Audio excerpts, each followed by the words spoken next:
আসসালামু আলাইকুম। আপনি কি জানেন ইসলামের দ্বিতীয় স্তম্ভ নামাজ কেন এত গুরুত্বপূর্ণ? কি কারণে নামাজকে এত প্রায়োরিটি দেওয়া হয়েছে?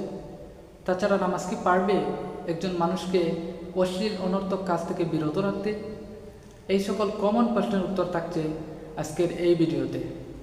তো শুরুতেই আমরা জানব নামাজ কেন এত গুরুত্বপূর্ণ।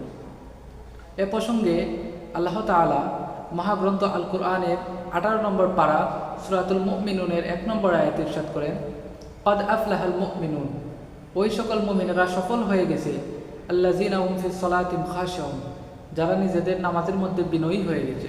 সুবহানাল্লাহ। তাছাড়া এ প্রসঙ্গে আল্লাহ তাআলা অন্য আয়াতে ইরশাদ করেন, ইয়া আইয়ুহাল্লাযীনা আমানু, হে ঈমানদারগণ, ইসতাঈনু বিস সাবরি ওয়াস সালাহ, তোমরা নামাজ ও ধৈর্যের মাধ্যমে আল্লাহর কাছে সাহায্য প্রার্থনা করো। এখন আসেন আমরা জানি নামাজ কি পারবে একজন মানুষকে অশ্লীল অনর্থক কাজ থেকে বিরত রাখতে?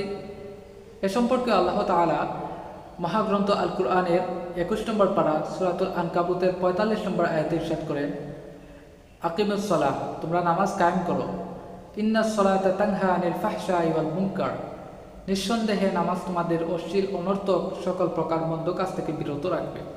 সুবহানাল্লাহ। পরিশেষে আমরা জানব নামাজ পড়লে কি কোনো লাভ আছে নাকি ক্ষতি। এ সম্পর্কেও আল্লাহ তাআলা মহাগ্রন্থ আল কুরআনের 22 নম্বর পারা সূরাতুল ফাতিরের 29 নম্বর আয়াতে ইরশাদ করেন, ইন্নাল্লাযীনা ইয়াতলুনা কিতাবাল্লাহি ওয়া ইউকিমুনাস সালাহ ওয়া আনফাকু মিম্মা রাযাকনাহুম সিররা ওয়া আলানিয়াতান ইয়ারজুনা তিজারাতান লান তাবুর। ইন্না, নিশ্চয়, আল্লাযীনা, যারা, ইয়াতলুনা কিতাবাল্লাহ, আল্লাহর কিতাব পাঠ করে তথা কুরআন তেলাওয়াত করে, ওয়া ইউকিমুনাস সালাহ, সালাত কায়েম করে, ওয়া আনফাকু মিম্মা রাযাকনাহুম, আল্লাহর দেওয়া রিজিক হতে, সিররা ওয়া আলানিয়া, গোপনে এবং প্রকাশ্যে ব্যয় করে, ইয়ারজুনা তিজারাতান লান তাবুর, তারা এমন একটি ব্যবসার মধ্যে রয়েছে যে ব্যবসার মধ্যে কোনো লস নেই, কোনো ক্ষতি নেই, কোনো ধ্বংস নেই। সুবহানাল্লাহ। অর্থাৎ যারা জামাতের সহিত নামাজ আদায় করে তারা এমন একটি ব্যবসার মধ্যে রয়েছে যে ব্যবসার মধ্যে কোনো ক্ষতি নেই, কোনো ধ্বংস নেই।